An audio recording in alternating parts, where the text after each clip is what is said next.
Hello. Good morning, everyone.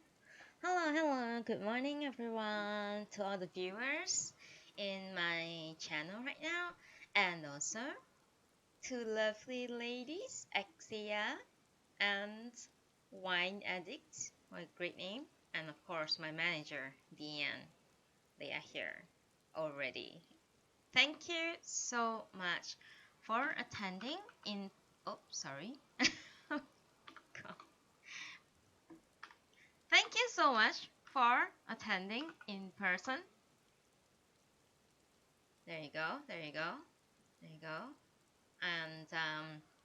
And also for those who couldn't make it in game, that is not a problem at all. I can see that there are 5 of you in my channel, and it's ready to listen to the reading for today. So, for those who can't read the title of the stream, also, once again, it's raining in Deanne's house, so it's just unfortunate. But I love rain, so it's not a problem for me at all. um, so, well, first of all, how's everyone this morning? Are you guys happy? Are you guys sad? Are you guys satisfied with how your morning went? Or if you're in other regions of the world, um, good evening or even good afternoon. Yep, thank you for dropping by my reading session. Seriously, I'm really happy about that. So as usual, we're gonna start at 10 past 10, so we can do a little chatty.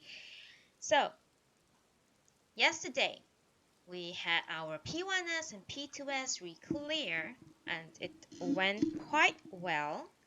I think P1S we pretty much got trolled by a party of people um, with the last name Ti, and they all have like really funny names. I'm pretty sure they are trolls because they kept making like very silly uh, mistakes, right? But P2S was very close. I tried to clear it as a dancer, but I think maybe I should not do it as a dancer because the DPS was really not good. Um, yeah, that was my day yesterday. Anyway, how's your day yesterday, or how's your day this morning? How's your morning today? If to those who are in my channel right now, do drop me a comment in the stream chat, maybe an emote, maybe. That would be very nice. Thank you.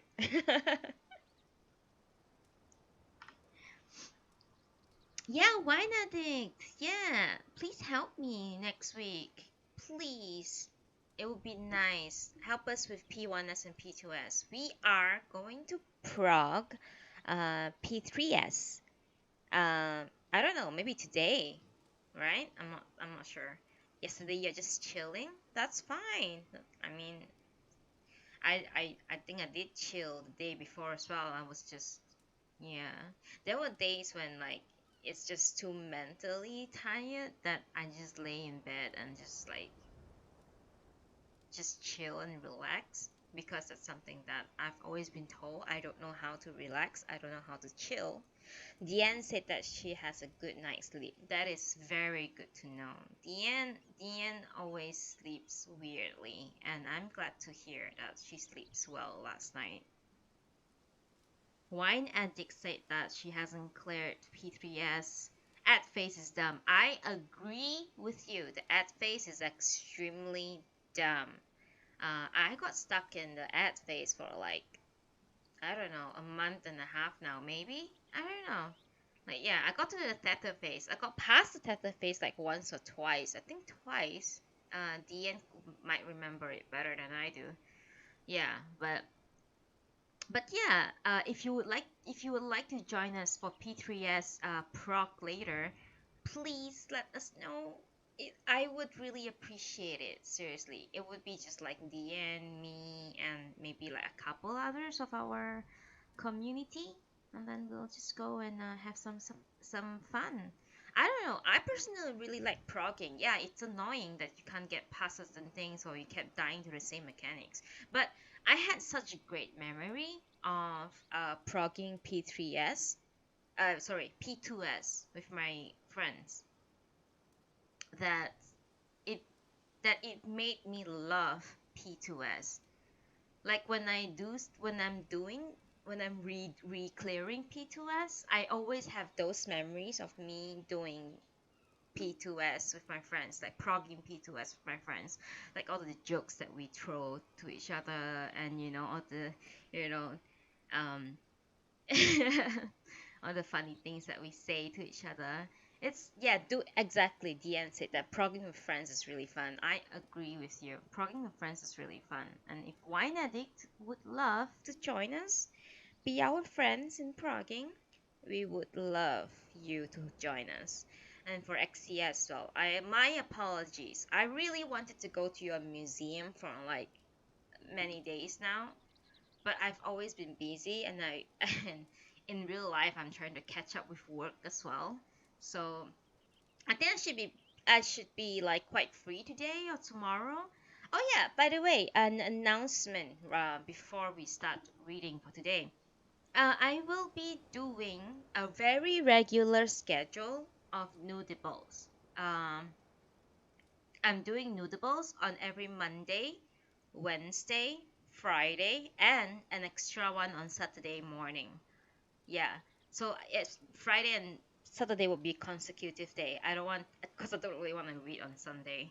So for those who are interested to know when I read for nudables, please check out my stream schedule and see when I go live next for nudables. Usually, I only set stream schedule for nudables. For other streams, I just spontaneously go on stream. But I will always throw a Twitter notification. So do follow me on Twitter if you want to know when I go live, and also give me a follow on my channel as well to find out when to look at to check my schedule and everything. So I just lost 3 viewers because I talked too much. So today I'm just going to start reading right now.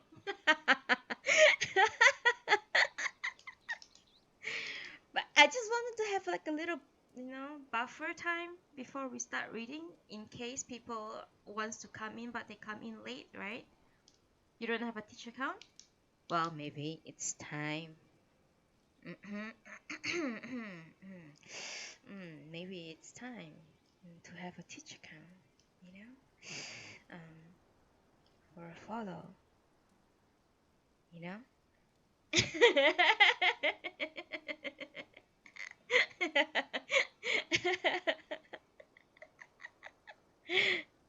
But yeah, do whatever you want. If you don't want to make a Twitch account, don't make a Twitch account. It's fine. It's totally fine.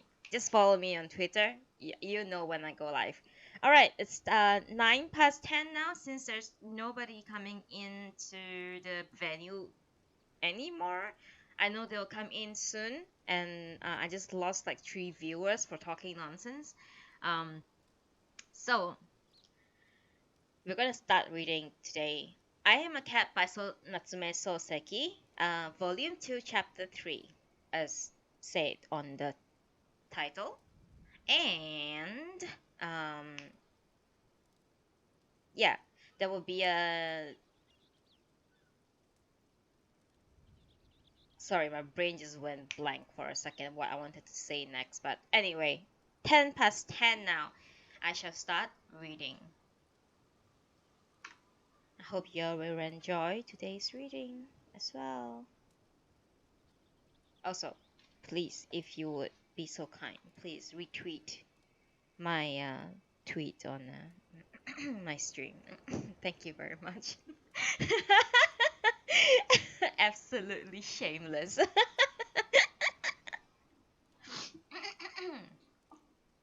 Okay.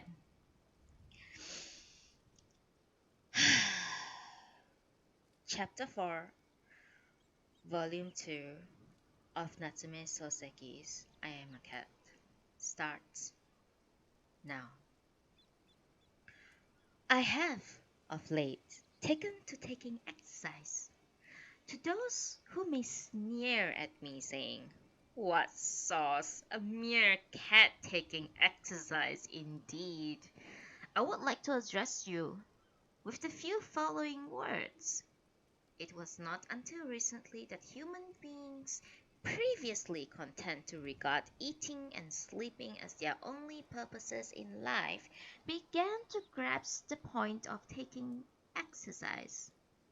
Let all mankind remember in what self-complacent idleness they used to pass their days, how passionately they once believed that impassivity of mind and body were the signs of a noble soul, and that the honor of a noble resided in his ability to do nothing more strenuous than to plant his bum on a cushion, that there it might in comfort rot away. Hold on for a second, I forgot to take my book out in game.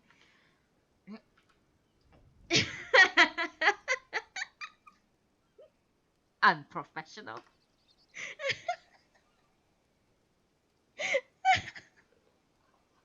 Alright.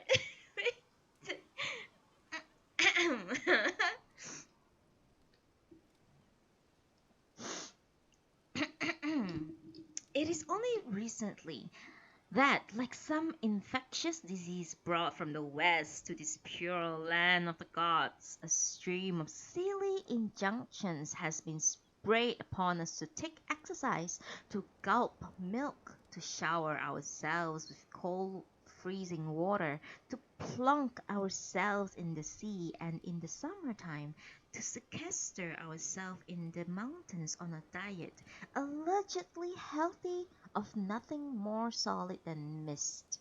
Such importation seems to me as salubrious as the Black Plague, tuberculosis, and that very Western malady, neurathesia. However, since I am only 1 year old, born as I was last year, I cannot personally testify as to the state of affairs when human beings here first began to suffer from these sicknesses. It happened at a time before I came to float along in this vale of tears. Nevertheless, one may fairly equate a cat's 1 year with 10 for human beings. Though our span of life is 2 or 3 times shorter than theirs, a cat may still therein achieve full feline self-development. It follows that any evaluation of a cat's life and a man's life by reference to a common time scale must result in grievous error. That point is surely proven by the fact that I, who am but a year and a few months old, possess the discernment to make such an analysis.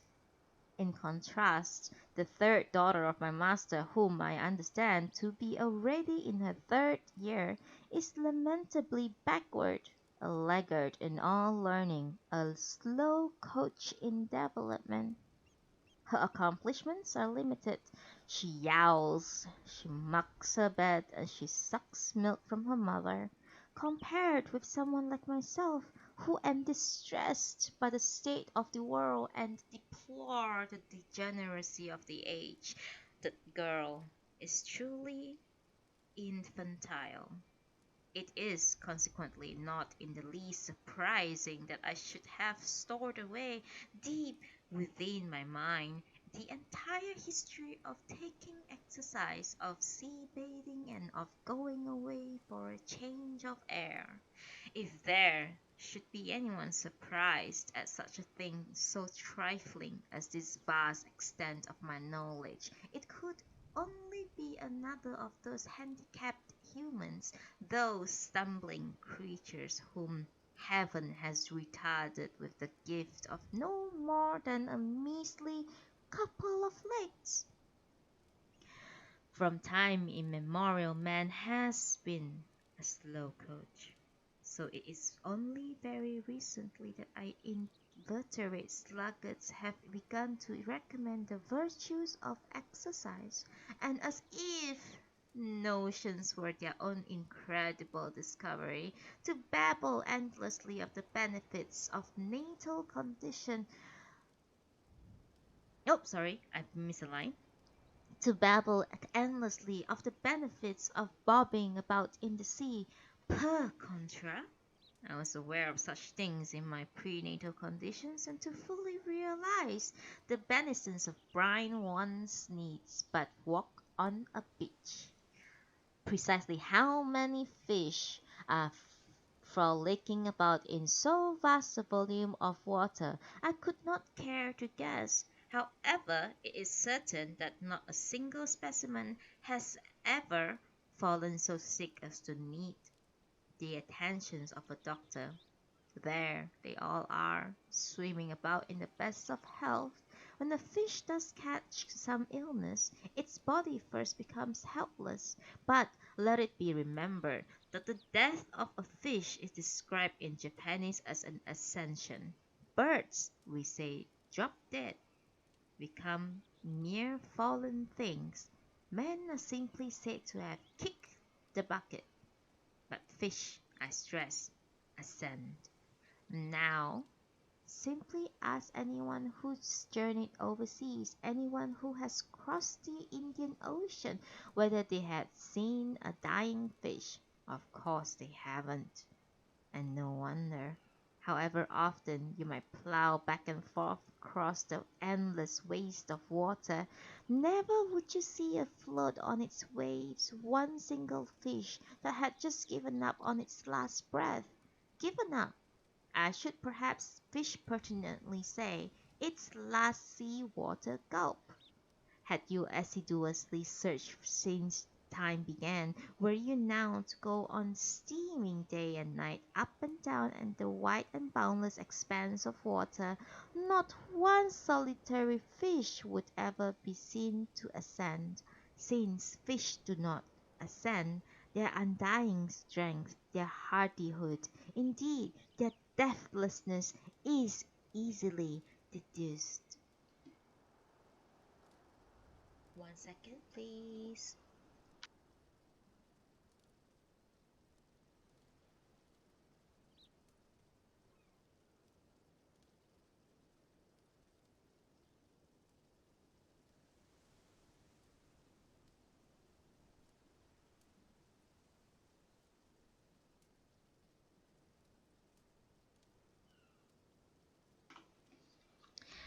How comes it, then, that fish should be so death-defyingly hardy?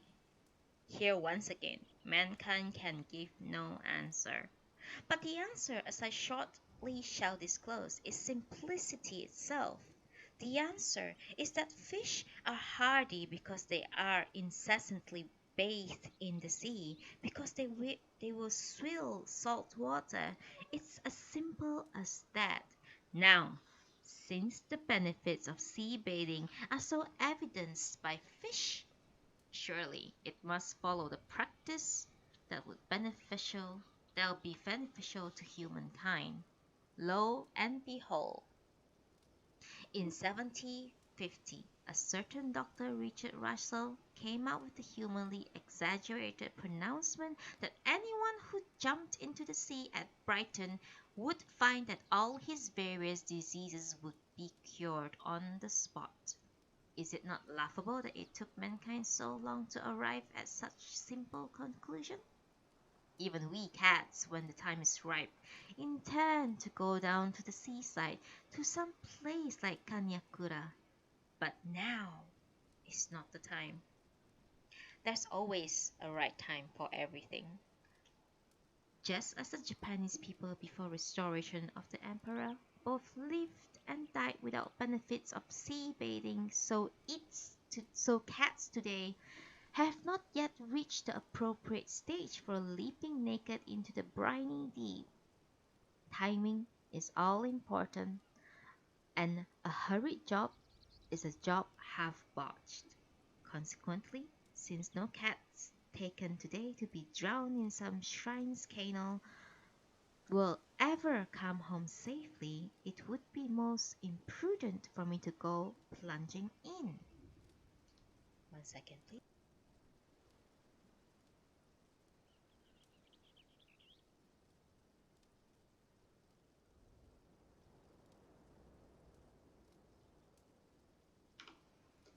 Until the laws of evolution, we cats have developed the characteristics needed to resist the rage of overwhelming waves, until, in fact, a dead cat can be said not to have died, but like fish, to have ascended. Until that happy day, I won't go near the water. Postponing my sea bathing to some later date, I have anyway decided to make a start on some sort of exercise. In this enlightened 20th century, any failure to take exercise is likely to be interpreted as a sign of pauperdom, which would be bad for one's reputation. If you don't take exercise, you will be judged incapable of taking it by reason of an inability to afford either the time or the expense, or both. It is thus no longer a simple question of not taking exercise. In olden times, those who did take physical exercise, persons as the riffraff of male servants in an upper-class household, were regarded as a proper scorn. But nowadays, it is precisely those who do not take some form of physical exercise at whom the world turns up its nose. The world's evaluations of an individual's social worth, like the slits in my eyeballs, change with time and circumstance. In point of fact, my pupil slits vary but modestly between broad and narrow, but mankind's value judgments turn somersaults and cartwheels for no conceivable reason. Still, now that I come to think of it, there may perhaps be sense in such peculiar topsy-turvydom. For just as there are two ends to every string, there are two sides to every question. Perhaps, in its extreme adaptability, mankind has found a way to make apparent opposites come out with identical meanings. Thus, if one takes the simple symbols of idea and turns them upside down, one finds oneself with the symbol meaning plan. Charming, isn't it? A similar conception can be seen at work in the Japanese practice of viewing the so-called breach of heaven by bending down and peering backwards between one's parted legs. Seen thus, the sea and its reflection of the pine trees on the sandbar appear like true pines read into the sky, whereas the true pines in the sky appear as trees reflected upon the water. It is, indeed, remarkable effect. Even the works of Shakespeare might be more thoroughly appreciated if they were re-examined by the unorthodox positions. Someone once in a while should take a good long look at Hamlet through his legs. Presented upside down, that the tragedy might earn the bald remark, "Ye gods, this play is bad." How else, except by standing on their heads, can the critics in our literary world make any progress?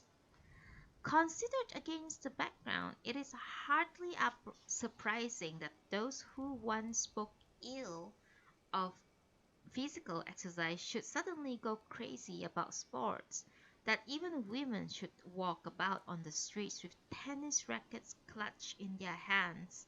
So far as I am concerned, I have no criticism to offer on any of these matters, provided no misguided human beings has the effrontery to criticize a cat for the sauciness of its interest in taking physical exercise. That said, perhaps I ought to satisfy your probable curiosity to offer some explanation of the exercise that I take. As you are aware, it is my misfortune that my paws cannot grasp any kind of implement. I am consequently unable to pick up balls or to grip such things as bats and bloody rackets. Moreover, even could I handle them, I cannot buy them, for I don't have any money. For these two reasons, I have chosen such kinds of exercise as cost nothing and need no special equipment. I suppose you might consequently assume that my idea of exercise must be limited to merely walking about, or to running away like rickshaw blackie with the slice of stolen tuna fish jammed in my jaw, but to swagger about on the ground by the mere mechanical involvement of four legs and in strict obedience to the laws of gravity, that is all too simple. Simple and therefore totally uninteresting. There is indeed one kind of exercise called movements, in which my master occasionally indulges, but it is, in fact, no more than its name suggests, a matter of mere mechanical movements, which, to my mind, is a desecration of the sanctity of exercise. Of course, if some true incentive is involved, I do not always scorn the simplicities of mere movement. For example, I get real pleasure from racing for dry bonitos and from going on salmon hunts. But those activities are related to the specific objectives. If the incentives are removed, the activities become mere waste of spirit, ashes in the mouth. When there is no prize to provide the needed stimulus, then my preference is for exercises that demand some kind of genuine skill. I have devised a variety of exercises satisfying that requirement. One is jumping from the kitchen eaves up and onto the main roof of the house. Another is standing on all four legs together on the plum blossom shape of the narrow tile of the very top of the roof. And specially difficult feat is walking along the laundry pole, which proves a failure because my claws cannot penetrate the hard and slippery surface of the bamboo. Perhaps my most interesting exercise is jumping suddenly from behind onto the children's back. However, unless I am extremely careful about the method and the timing of such exploits, the penalties involved can be uncommonly painful. Indeed, I derive so little pleasure from having my head stuffed deep in the paper bag that I only risk this splendid exercise 3 times at most in a month.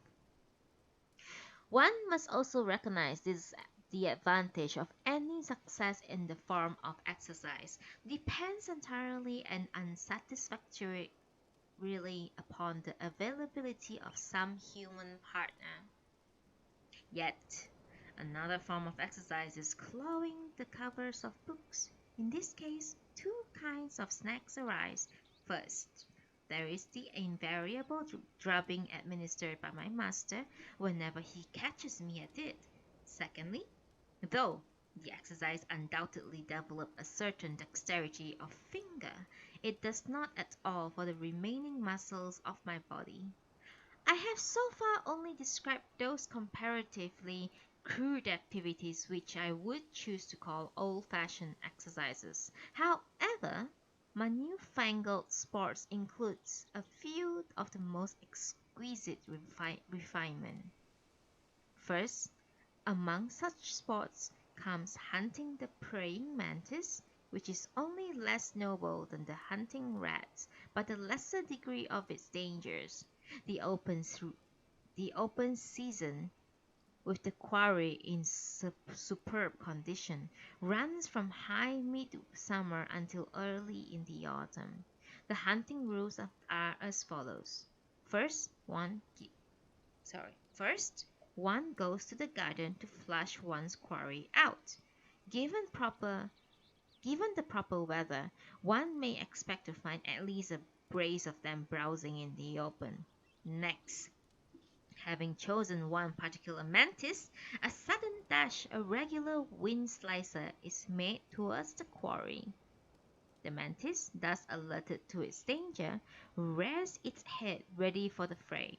For all its punniness, the mantis at least, until it realizes the hopelessness of any further resistance, is a plucky little beast, and its spacious readiness to make flight of it adds zest to the fun. I, accordingly, open by patting him lightly on the head with the flat of my right front paw. The head is soft and is generally cocked to one side. At this point, the expression of the quarry's face adds singular edge to my pleasure. The beast is clearly puzzled. I immediately spring around behind him, and from that new position I lightly claw at his wings. These wings are normally folded carefully close, but if clawed with the exactly right degree of scratchiness, they can be harrowed loose. And from beneath the beast a disheveled flurry of underwear, a yellowish tatter of stuff like thin, transparent paper, droops flimsy into view.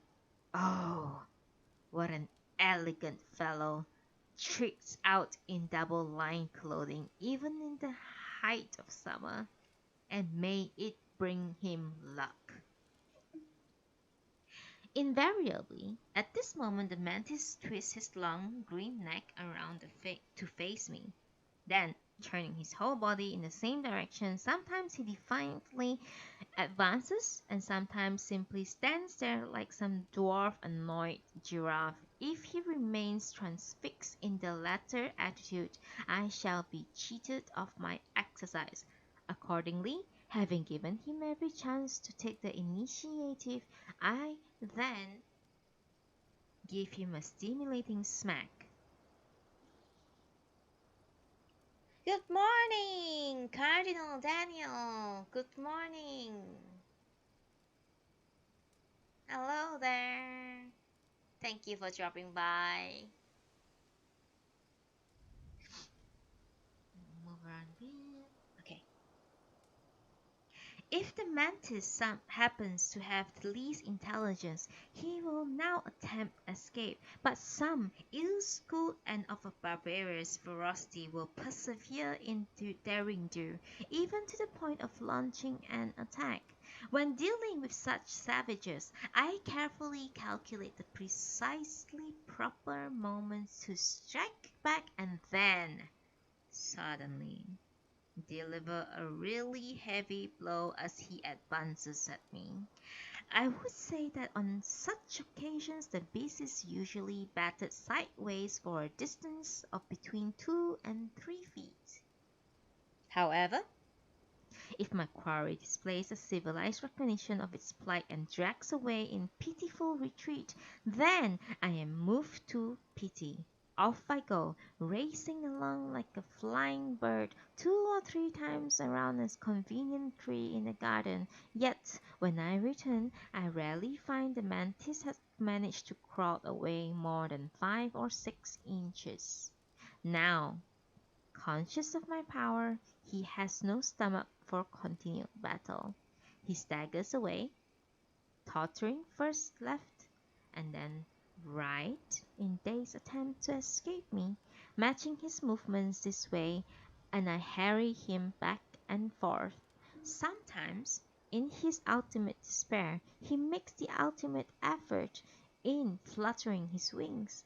It is the nature of the wings, as long as the neck of a praying mantis, to be exceedingly long and exceedingly slender. Indeed, I understand that these wings were entirely ornamental and are no more practical use to a praying mantis than are to human beings the English, French, and German languages. It follows that, however ultimate his effort, however grand His pitiful remonstrance, "No fluttering of those ineffectual wings can have on me the very least effect." One speaks of his efforts, but in reality there is nothing so purposeful about it. One should not use a word so energetic to describe the shambling totter, torn wings a drag along on the ground of this pathetic creature, for I confess that I really do feel a wee mite sorry for my miserable antagonist. However, my need for physical exercise outweighs all other considerations, and into life, even that of a mantis, a little rain must fall. My conscience self, I dart beyond him from behind, twist, and so confront him. In his condition, having committed himself to forward movement, he has no choice but to keep coming. Eventually and naturally, faced with such aggression, I have no choice but to give him a whack on the nose, and my foe collapsed, falls flat down, with his wings spread out on either side, extending a front paw. I hold him down in that squashed face position whilst I take a little breather. Myself at ease again, and let the wretched perisher get up and struggle on. And then, again, I catch him. My strategy is based on, of course, the classic Chinese methods of Kung Ming, the military marvel of Shu Kingdom in the 3rd century, who 7 times in succession first caught, then freed his enemy. For maybe 30 minutes I pursued that classic alternation. Eventually the mantis abandons hope, and even when free to drag himself away, lies there motionless. I lift him slightly in my mouth and spit him out again. Since even then he just lies loafing on the ground, I prod him with my paw. Under the stimulus, the mantis hauls himself erect and makes a kind of clumsy leap for freedom. So once again, down comes my immobilizing paw, and bored by the repetitions, I conclude my exercise by eating him. Well, incidentally, the benefits of those who have never munched mantis, I would report that the taste is rather unpleasant, and I have been led to understand that the nutrimental value is negligible. One moment, please. I need a hydration break.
I'm back.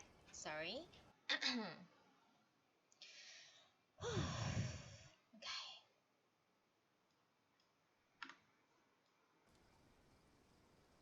Alrighty. Gotta move a little. Alright. And yes, Good morning, Cardinal Daniel. Thank you so much for dropping by today. Alright, let's continue. Now, with respect to the practice of cricketing, all I have to do is climb towards the source of noise and catch the so-called singer while he is totally absorbed in his so-called act of singing. Superficially, the simplest of all exercises, it is in fact quite difficult. Since I have 4 legs, I do not regard myself as inferior to any other animal in the matter of moving on about the surface of this planet. Indeed, by mathematical deduction of comparative mobility by reference by the number of legs involved, the average cat would seem to be at least twice as nimble as the average man.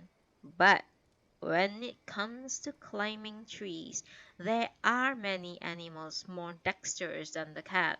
Apart from monkeys, those absolute professionals, one is bound to concede that men, descended as they are from tree-conditioned apes, sometimes display a truly formidable skill at climbing trees. I hasten to add that since climbing trees is unnatural, being a direct defiance of the law of gravity, I cannot consider a failure to shine in such unreasonable activity as in any way of shameful, but it is a disadvantage to a cricketer. Luckily, I happen to possess this useful set of claws which makes it possible for me, however clumsily, to get up trees, but it is not as easy as you might think. What's more, a chatterbox, unlike the pitiable mantis, really can fly, and once it takes to its wings, all my painful climbing profits me nothing. Indeed, a dismal outcome. It has, moreover, the dangerous and ugly habit of pissing in one's eye. One cannot complain of its taking flight, but such filthy micturition of heart is hardly playing the game. What psychological pleasure induces this incontinence at the moment immediately prior to an act of aviation?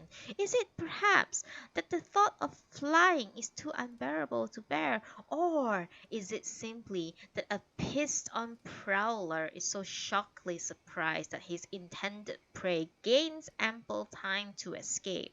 If the latter hypothesis is correct, this urinating insect falls into a common category with the ink-ejecting squid, with the tattooed, flashing brawler in the alleyways of Tokyo, and with my poor old idiot master spouting clouds of protective Latin. Again, I would stress that this question of urination at takeoff is no mere piddling matter, but an issue of possibly fundamental relevance to the study of cicadas. The problem certainly merits the detailed study of a doctoral dissertation, but I digress too far. Let us return to the practicalities of cricketing. The spot where the cicadas most thickly concentrate, if you object to my use in this context of the word concentrate, then I was originally prepared to substitute the word assemble, but I find the latter word so banal that I decided to stick with concentrate. It's a green paulownia, the so-called Sultan's parasol, which I am reliably informed is known to the Chinese as the Chinese parasol. Now, the green paulownia is densely foliaged, and each of its leaves is as big as its big round fan. It is consequently hard to see the branches where my quarry lurks, in fact, which constitutes another hazard for the keen cricketer. I sometimes think that it was with my predicament in mind that the author of that popular song wrote those words of yearning for one, though heard invisible. In any event, the best I can do is to work my way toward that place from which the song appears to emanate.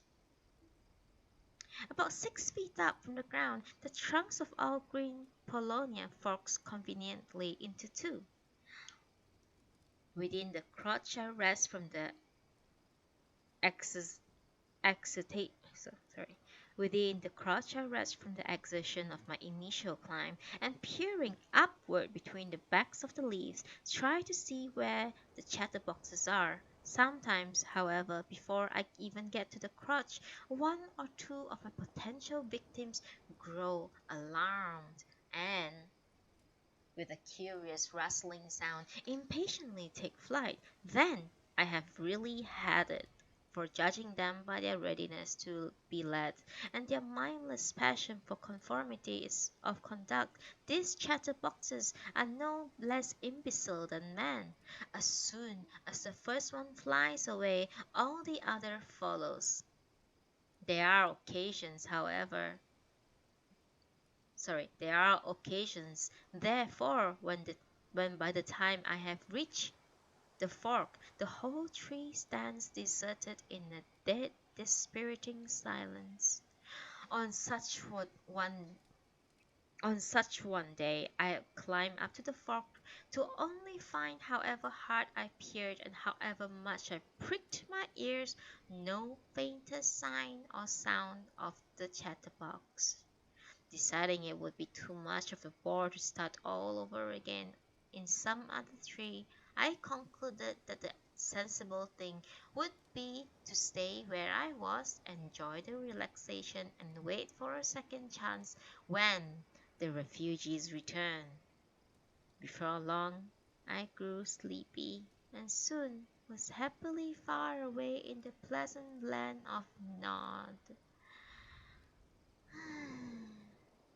My awakening was unpleasant, for I had fallen suddenly down onto the flagstone in the garden. Nevertheless, I usually manage to catch one chatterbox for every tree I climb. It is, alas, an unavoidable characteristic of this sport. One which sadly reduces my interest in it, that so long as I am up in the tree I have to hold my captive in my mouth, for by the time I have descended and can spit him out on the ground, he is usually dead. However hard I may thereafter play with him and scratch him, he offers no response.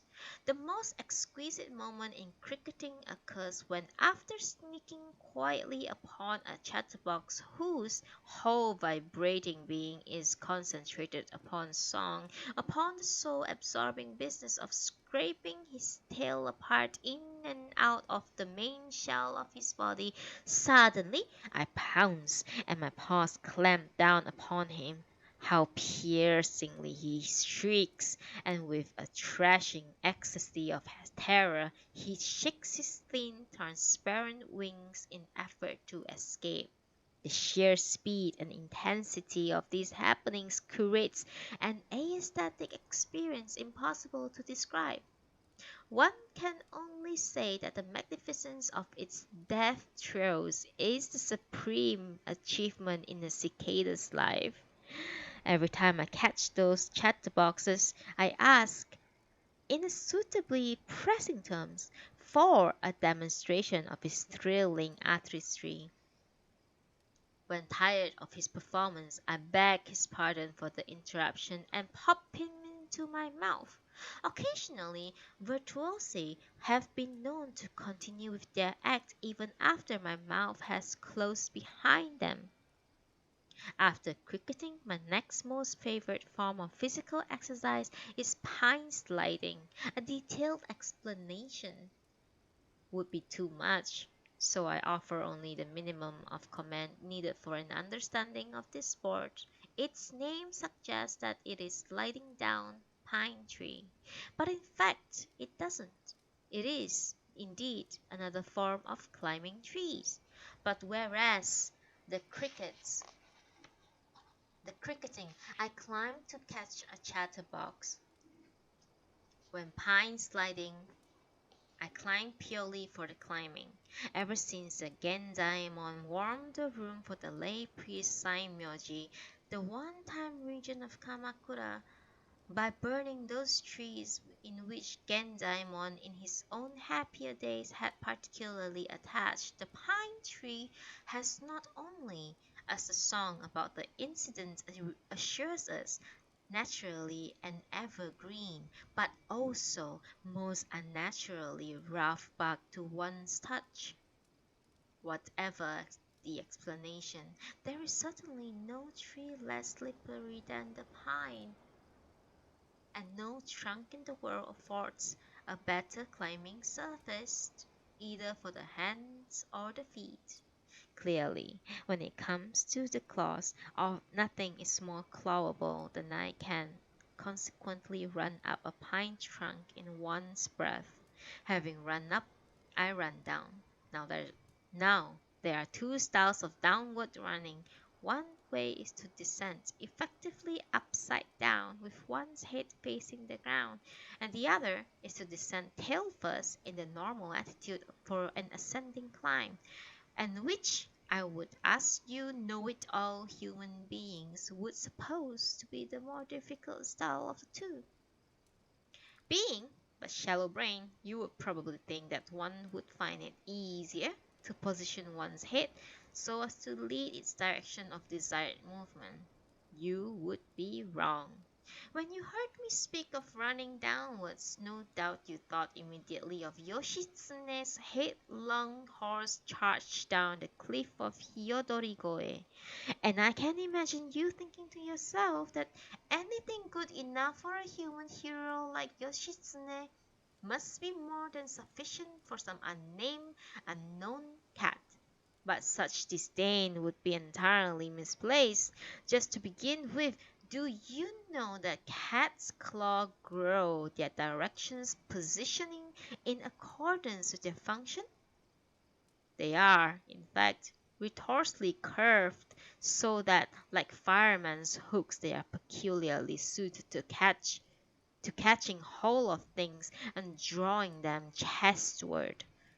They are virtually useless for pushing things away. Now, since I am a terrestrial creature, it would be a breach of natural law if, having dashed up a pine tree trunk, I were to remain indefinitely and unsupported by the swaying top of the tree. I would certainly fall down, and if that fall were no wise check, the rate of my descent would well prove lethal. Thus, when I take measures to mitigate the potentially disastrous effect of the law of gravity and nature, I call the consequent process of descent descending. Though there may seem to be substantial difference between descending and free falling, it isn't as great as one might fondly imagine. Indeed, no more than a single letter's worth. I do not care to free fall out of a pine tree top. I must find some means to check the natural acceleration of my body. And that's where my claws come in. Or rather, out. Being retorsedly curved, all my 20 claws, appropriately extended from my heaven-facing body, provide a gripping power and frictional resistance sufficient to transform the hazards of free fall into the relative safety of descent. Simple, isn't it? But you just try to come down from a pine tree like a wolf on the foal in the headlong Yoshitsune style, and that is not simple at all. Claws are useless. Nothing retards the slithering acceleration of your body weight, and those who had hoped thus safely to descend, finishing up by plummeting earthward like boulders dropped by rocks. You will accordingly appreciate that the headlong descent of Hyodori was an exceptionally difficult feat, one which only a veritable hero could successfully accomplish. Among cats, probably I, the Yoshitsune of my kind, can pull it off. Accordingly, I feel I've earned my right to a name to this particular sport, and I have chosen pine sliding. I cannot conclude these words on the subject of sport without at least some mention of going around the fence. My master's garden, rectangular in shape, is on all sides separated from the neighboring properties by a bamboo fence about 3 feet high. The section running parallel to the veranda is some 50 feet long, and the two sections about are each about half that length. The object of aforementioned sport is to walk right around the whole property without falling off the thin top edge of the fence. There are times, I confess, that I do topple off, but when successful, I find such tours of the horizon eminently gratifying. Really great fun. The fence is supported here and there, and particularly at the corners, by sturdy cedar stakes, fire hardened at each end, and on the tops of which I can conveniently take breathers in the course of my circumambulation. I found myself today in a rather good form. Before lunch I managed 3 successful tours, and on each occasion my performance improved. Naturally, every improvement adds to the fun. I was just about halfway home on my fourth time around when 3 crows gliding down from the next door roof settled on the fence top side by side some 6 short feet ahead of me. Cheeky bastards! Quite apart from the fact that they are interrupting my exercise, such low-born, ill-bred rain gutter snipes had no right whatsoever to come trespassing, indeed, seemingly to start squatting on my fence property. So I told them, in terms of hissing clarity, to get lost. The nearest crow, turning its head towards me, appears to be grinning like a half-wit. The next one unconcernedly studies my master's garden, and the third continues wiping his filthy beak on a projecting splinter of the fence bamboo. He had all too evidently just finished eating something rather nasty. I stood there balanced on the fence, giving them a civilized 3 minutes grace to shove off. I've heard that these birds are commonly called Cro-Magnons, and they certainly look as daft and primitively barbarous as their uncouth nickname would suggest. Despite my courteous waiting, they neither greeted me nor flew away. Becoming at last impatient, I began slowly to advance, whereupon the nearest Cro-Magnon tentatively stirred his wing. I thought he was at last backing off in the face of my power, but all he did was to shift his posture so as to present his arse rather than his head towards me. Outright insolence, conduct unbecoming even a Cro-Magnon. Were we on the ground, I would call him to immediate account, but alas, being as I am engaged upon a passage both strenuous and perilous, I really can't be bothered to be diverted from my purpose by such aboriginal niaiseries. On the other hand, I do on the other hand, I do not greatly care for the idea of being stuck here while the tray of brainless birds waits for whatever impulse will lift them into the air. For one thing, there's my poor tired feet. Those feathered lightweights are used to standing around such precarious places so that if my fence top happens to please them, they might perch here forever. I, on the other hand, am already exhausted. This is my fourth time around today, and this particular exercise is anyway no less tricky than tightrope walking. At best time, Each teetering steps I take could throw me clean off balance, which makes it all more unpardonable that these three blackmores should loaf here blocking the way. If it comes to the worst, I shall just have to abandon today's exercises and hop down from the fence. It's a bore, of course, but perhaps I might as well hop down now. After all, I am heavily outnumbered by the enemy. Besides, the poor simple things do seem to be strangers in these parts. Their beaks, I notice, are almost affectedly pointed, the sort of savage, stabbing snout that found amongst his sons would make its foul possessor the most sharply favored member of the long-nosed goblin's brood. The signs are unmistakably that these Cro-Magnon louts would be equally ill-natured. If I start a fight and then by sheer mischance happen to lose my footing, the loss of face would be much greater than I could just choose to disengage. Consequently, thinking that it might be prudent to avoid a showdown, I had just decided to hop down when the ass presenting savage offered me rudery. Assholes, he observed. His immediate neighbor repeated this coarse remark, while the last one of the trio took the trouble to say it twice. I simply could not overlook behavior so offensive. One moment, please. Hydration break and hello people, thank you so much for attending the reading. And Cardinal, I'm so glad that you found your way.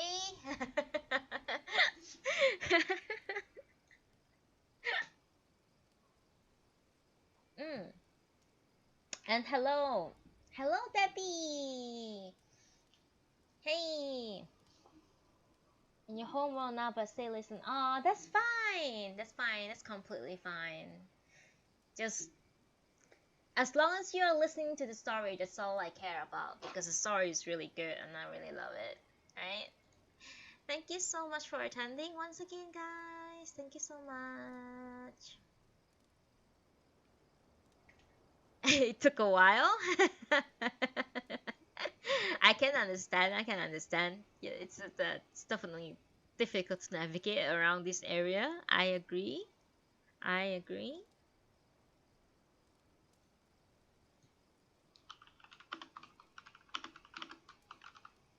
Just give me 1 second, please. I'm gonna take a little short.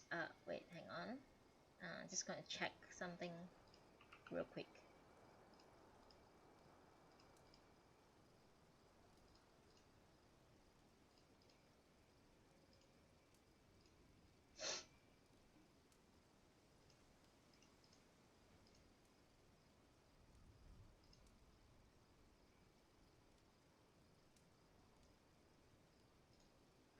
So yes.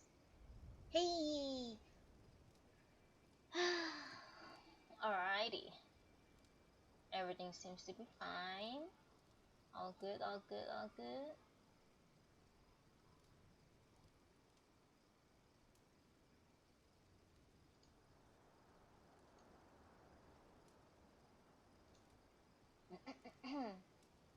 Okay, let's shall continue on right now.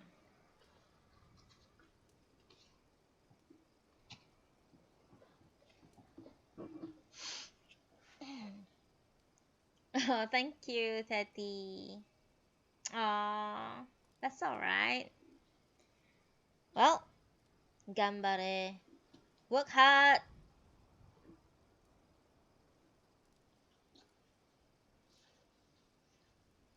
Okay.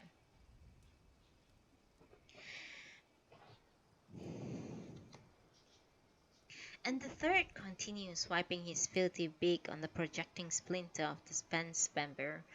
He had all too evidently just finished eating something rather nasty.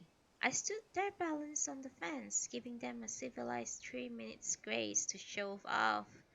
I've heard. Oops. I've heard that these birds are commonly called crow. Wait. Oh, sorry, I was reading on the wrong page. I'm so sorry. Oh my god. My apologies.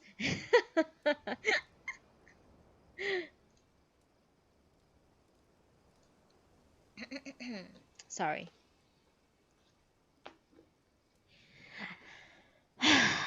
I simply cannot overlook behavior so offensive.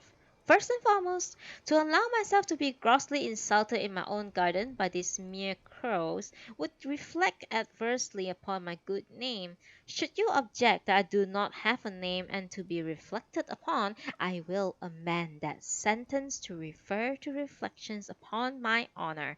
When my honor is involved, cost what it may, I cannot retreat. At this point, it occurred to me that a disorderly rabble is often described as a flock of crows, so it is just possible that though they outnumber me 3 to 1, when it comes to the crunch they will prove more weak than they look. Thus comforted, thus grimly resolute, I began slowly advance. The crows, oblivious to my action, seem to be talking among themselves. They are exasperating. If only the fence were wider by 5 or 6 inches, I would really give them hell. But things are, however vehemently vexed I may feel, I can only tiptoe slowly forward to avenge my injured honor. Eventually, I reached to a point where a bare half foot away from the nearest bird and I was urging myself onward to one last final effort, when altogether, as though by prearrangement, the three brutes suddenly flapped their wings and lumbered up to hang a couple of feet above me in the air. The down draught gusted onto my face. Unsupportingly surprised, I lost my balance and fell sideways into the garden, kicking myself for permitting such a shameful mishap to occur. I looked up from the ground to find all three marauders safely landed where they had perched before. Their three sharp beaks, in parallel line, they peered down superciliously into my angry eyes. The bloody nerves of them, I responded with a glowering scowl, which left them quite unmoved. So next I snarled and arched my back, equally ineffective. Just as the subtlety of symbolic poetry is lost on materialists, so were the symbols of my anger quite meaningless to crows, which now that I reflect upon the matter is perfectly understandable. Hitherto, and wrongly, I have been seeking to cope with crows as if they had been cats. Had that been the case, they would by now most certainly have reacted. But crows are crows, and what but crow behavior can anyone expect of them? My efforts have, in fact, all been pointless, as the increasingly short-tempered arguments of a businessman trying to budge my master, as pointless as Yorimoto's gift of a solid silver cat to the unruly Saigyo, as pointless as the bird shits that these fools and their fool cousins fly over the Ueno to deposit on the statue of poor Sayo Takamori. Once I have conceived a thought, I waste no time before I act upon it.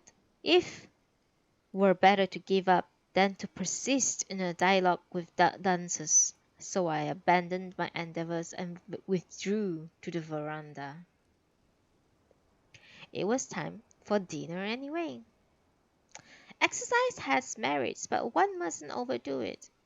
My whole body felt limp and almost slovenly. What's more, I feel horribly hot. We are now at the beginning of autumn. During my exercise, my fur seems to have become saturated with afternoon sunshine. The sweat which oozes from the pores in my skin refuses to drop away but clings in greasy clots around the roots of every separate hair. My back itches. One can clearly distinguish between itches caused by perspiration and itches caused by creeping fleas. If the site of itch lies within the reach of my mouth, I can bite the cause. And if within the reach of my feet, I know precisely how to scratch it. But if the irritation is at a midpoint of my spine, I simply can't get to it. In such a case, one must either throw oneself in the first available human being or scrapes one's back against a pine tree's bark.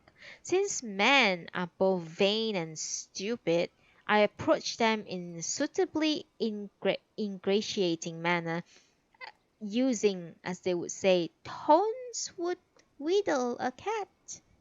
Such a tones men sometimes use to me, but seen from my position, the phrase should be tones by which a cat may be wheedled. Not that it matters. Anyway, human beings being the nitwits that they are, a purring approach to any of them, either male or female, is usually interpreted as proof that I love them, and they consequently let me do as I like, and on occasions, poor dumb creatures, they even stroke my head.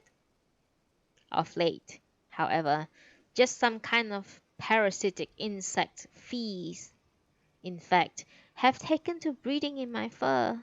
Even my most tentative approaches to human being evoke a gross response. I am grabbed by the scruff of the neck and pitched clean out.